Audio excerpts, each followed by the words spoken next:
Sir काय सांगणार आजच्या पत्रकार दिनानिमित्त? आज 6 जानेवारी दर्पण दिन. सर्व पत्रकारांना माझ्याकडून दर्पण दिनाच्या हार्दिक हार्दिक शुभेच्छा.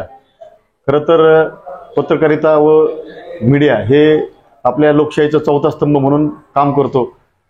समाजातील विविध प्रश्न, त्यामधल्या आड येणाऱ्या लोकांना अडचणी आणि समाजाचे प्रश्न मांडण्यासाठी एक व्यासपीठ पत्रकारितेतून आपल्याला देण्यात येतं. ही पत्रकारिता हीच अशी आहे की त्यामुळे समाजामध्ये येणाऱ्या अडचणी, समस्या ह्या प्रशासनापर्यंत पोहोचतात आणि त्यातून ते सोडवणूक होते. सर्व पत्रकार मित्रांना माझ्याकडून दर्पण दिनास शुभेच्छा देतो. तसेच त्याबरोबर नवीन वर्ष शुभेच्छा देतो. आणि हे जे कार्य आपल्याकडून होत आहे सामाजिक प्रश्न मांडण्याचं, ते असंच भविष्यात सुद्धा चालू राहील याची अपेक्षा ठेवतो.